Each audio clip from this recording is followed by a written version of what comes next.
Happy birthday to Vive. What have we learned about VR in the last 3 years? I'm Tonya Hall for ZDNet and Tech Republic, and joining me is Rikard Steiber, President Viveport at HTC Vive. Welcome, Rikard.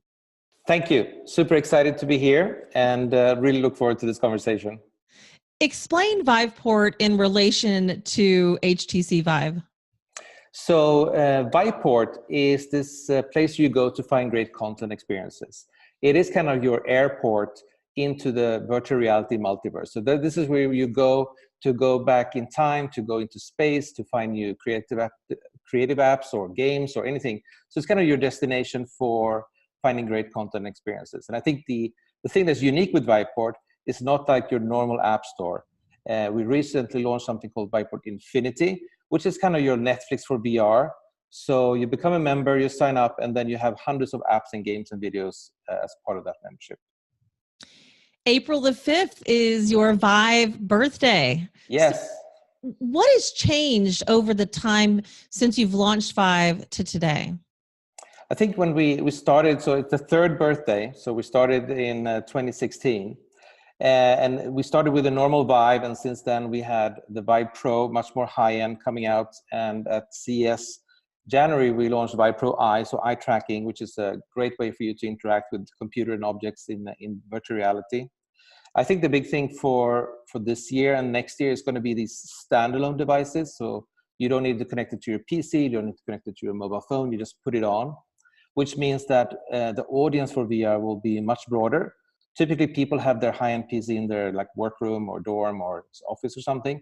I think with the standalone, VR will kind of move into the living room at home, and it will move into schools, it will move into the workplace. So I do think that's going to make it much more accessible for a broader audience. So we have the Vive Focus, which we launched, and there's also a number of different devices that are using the Vive Wave. It's kind of the operating system for VR, and of course Viveport for standalone devices as well. What was your biggest surprise since inception, and what might you have done differently in hindsight? Yeah, I think when we started, we realized that the gamers and the tech enthusiasts are the ones who have the gear, high-end PCs that are required for VR, and of course gaming, if you can be in the game rather than actually watching a 2D screen on the game, of course the experience is 10x much more exciting. So I do think that we kind of knew that. I do think that the most surprising is actually how effective VR can be for education, because when you immerse your senses, your visual senses, your auditory senses, your motor system, your body, the recall of those experiences is much stronger. So I have two young girls, Alexandra and Athena, and when they go back to Jurassic Park learning about dinosaurs or learning about history or going to Mars and driving a Mars rover, the memories that they have from these experiences is something that they will never forget. And for kids, there's no second screen, so they have to kind of be focused. And I do think that I knew that was important, but I actually seen the results on how effective it is. So I think it's going to revolutionize the way we do education for kids, but how we do train at the office, as well as my wife is a professor at the college. So of course, they do even things like high-end math, typically sports. So for example, if you're into golf or tennis or rugby or something, the opportunity for you to actually practice much more in VR before you actually is showdown, because maybe not everyone have access to the golf course all the time. If you're a quarterback, maybe you can't ask your team to be at the field 1,000 times for you to practice that throw. So there are all kinds of opportunities for training and learning in a much more exciting way, and also a much more social way, because you can be there with your friends or your schoolmates or your parents. We're all talking about security today. How do you handle user data protection and privacy? So we take user data and privacy very, very seriously. I think that today it is quite an individual experience so far.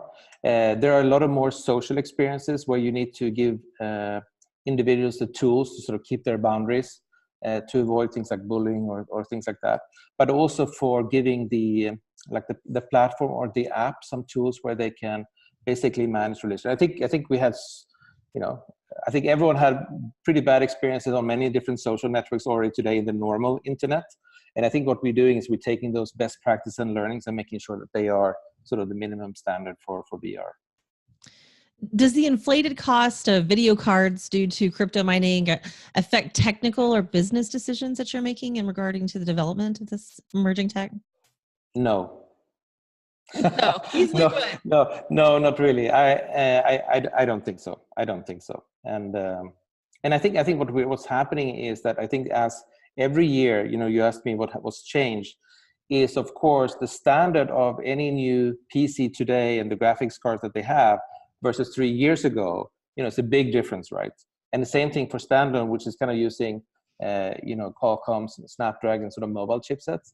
They are also, maybe 2 generations better. So it is, I don't know if it's Moore's law or something, but I do think that just through technology, this is going to be a mass medium very, very quickly, because your standard laptop will essentially be able to run high-end VR very soon. So I think it's coming just because of the technology evolution. So then what hurdle exists? I mean, what technical hurdle do you face today then that when overcome will result in that great leap forward? Yeah, I think it's with VR, it's a little bit like art and science, because on the one hand, you want to have great resolution, you want to have 3D audio experiences, you want to have a great field of view, you want to have very responsive tracking so you don't lose anything. So there are a lot of things that can be technical. But then also, the way you create the content and experiences, the resolution of photogrammetry or the images or the CGI, is also getting better. But I think the main thing is that if you do a great game, for example, maybe, some of the best games, the resolution isn't great because it's the storytelling and how storytellers use the medium. And I think we have these storytellers who tell things in video and people who tell great stories in games. And I think they kind of need to merge, so we have that kind of realistic experience, but it's like a real-time interactive experience. So I think it's coming now, and we're starting to see these sort of AAA titles that are really starting to get how to tell things in VR. Because if you look at a 360 video, it's kind of boring just to sit there in a corner of the field or something. Because if you tell a sports experience, sports on television, they're so great at telling that thing. So it's even better than sitting at the stadium, but if you're at the stadium, you're at the stadium. So, you can't beat that either.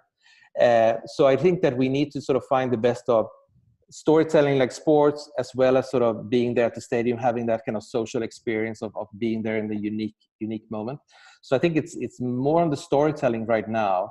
And of course, we need to make sure that developers and creators, can reach an audience. So in this beginning where, you have limited penetration, it's hard for developers to reach this audience and monetize and make money and build their business.